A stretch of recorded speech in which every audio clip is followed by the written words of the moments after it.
Chris Taylor here for B&T TV. Very excited to be chatting here with Von Cremen from Vonnimedia. How are you? I'm very well. How are you? I'm good. Now, I'd call you an entrepreneur. Do you feel comfortable with the term entrepreneur? I am, yes. No, that's great. You don't need... No, there was sort of that classic Australian, oh, do I need to apologise for being ambitious? But It did come out a little bit, yes. It showed my Australian roots. But I love it because when you grow up and you hear the word entrepreneur, you tend to think of a sort of 60-year-old fat cat who's with a big cigar. But when the reality is so removed, and we've got, young Australian female entrepreneurs killing it in the industry. It's been amazing. I think the rise of the digital age has really made a lot of information accessible, and a lot of us are just kind of prepared to go out there and give it a go. How old were you when you first said, I'm going to start my own business? I was 23, and then I really officially kicked off Vonnimedia when I was 24. Where do you get the confidence as a 23-year-old to say I'm going to start my own business? Like, I was still picking my nose and, eating KFC on the couch watching reruns of the Brady Bunch or something like that when I was 20. Still doing that, if I'm really being honest. Where did you get the drive from? Is that coming from your parents, or is there something that happened earlier in your life? Where did you get the idea to be such a self-starter? I think when it comes to leaping off and doing your own thing, 3 things that I found very important before I did it was having the context, having the skills, and having the confidence. So when I finished uni, I had no context, no confidence, no skills. So I was not ready to kind of go out and leap into this world of the unknown. So I went and got context first, and then with that kind of came the skill set that I gained, and then finally the confidence started to brew as well, that I could actually give it a go. And I think as well, you just have to release any kind of expectations, but just go in there trying to help people. So I think it came from a really authentic, beautiful place that I saw a really good product in the market that I wanted to fill and really wanted to help people grow with. But I think as well, you get inspired by podcasts or YouTubers, and even just, sometimes in your upbringing where you're like, oh, I could see this working differently for me, and just kind of bringing that to life. But how do you even begin? Like, I'm just interested in the practicalities, the logistics. Like, did you have an office on day one, or were you working from home? I was definitely working from home, so I launched the business just before COVID. So I moved our second bedroom into an office space, and then I had 3 to 4 people working out of that second bedroom. Then people were working in the living room, and then I upgraded to a co-work space, and now we have our own office. Sort of sounds like a sitcom where you've got a lot of people in your house starting a business. It was very scrappy, very from the ground up, and a lot of things I'd never done before. And I was very naive in doing so, but I think that's also good. If you don't overthink it and you kind of just go into the deep end, I find that that's when you can really learn the most and actually come out with the outcomes you want. And you said you started just before COVID hit. So COVID hits, you've got a lot of people working under your roof. Was that massively disruptive? Did you have to change everything? I'm a bit of an extrovert, so I really enjoyed the company. But when it came to the legalities and, of course, adhering by the rules, we had work from home measures in place or had masks on hand. We did everything according to the government legislations. But yes, it meant every day tuning in to Gladys and what she had on offer. Do you miss Gladys? I do a little bit. She did become part of my routine. And you said you were inspired by podcasts and YouTube. Who in particular inspires you? What's been a big influence on you? Oh, I think anyone who has run an agency before or was at a freelancer stage, I really wanted to get first-hand knowledge on the skills, the process, the technologies. And I think if you really dig deep enough, there are a lot of people that are willing to really share the journey that they've been on, and you can get a lot of first-hand information what to do there. I think as well there were some really major players when I think of who ran a marketing agency at a global scale. It was Gary Vaynerchuk, and I feel like he really instilled a great mindset, but also ran a digital marketing agency where I was able to understand the day-to-day life. He showed a lot of behind the scenes that I then kind of implemented those days into my life as well. So talk us through Vonnimedia. What's Vonnimedia about? Vonnimedia is a digital marketing agency, and so we specialise in digital ads. So like your Facebook ads, Google ads, Pinterest, TikTok, LinkedIn, Snapchat. You're responsible for all that. I hate those ads. I love them. We need less of those ads, fewer ads on Google, yeah? I think it helps you get to what you need faster.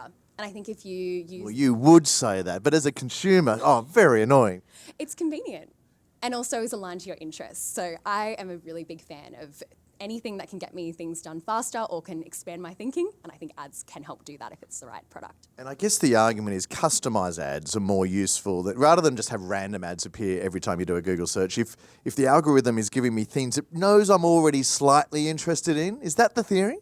Correct, yeah, search is high intent. So you're actively searching for this and we're trying to have this be the solution to the problem that you're facing. So I love it. You heard a scoop here. She loves digital advertising. It's very helpful, I find. So when you find that you can help someone solve a problem or cut out something, then I think that it's going to create major value and is a need, not a want. Do you work with influencers? We do from time to time. We have a lot of influencers that have their own brands, and then we also can help with getting creators and influencers for different campaigns. I wouldn't say that's our specialty though, and we have amazing suppliers that we can refer to for big influencer campaigns. But over the years, I've definitely gotten to know a lot. Okay, so just between us, no one's watching this. Yeah. Are some influencers a nightmare? There's some that just between us, that are more annoying than others. I think if they've grown big organically and they have the know-how and the social acumen, that strength is quite large, and we learn a lot from them and how their brain thinks from a creative direction standpoint.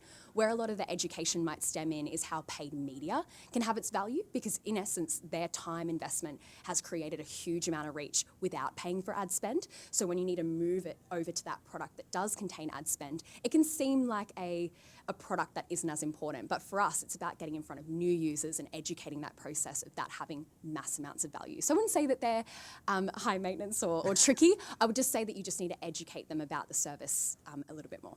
You are so diplomatic. I mean, you could be a politician, couldn't you? Thank you. That's not a compliment. I just wanted you to say, oh, there's this one influencer who's a nightmare. They're so vain and they always have to have a bikini on. But no. So in your experience, you've had positive experiences with this very new form of digital marketing. Yes, I think you teach people how to treat you. And also if I feel like the fit isn't aligned from just an energy point of view, I'll usually then guide them into a different direction that I think they're better suited to.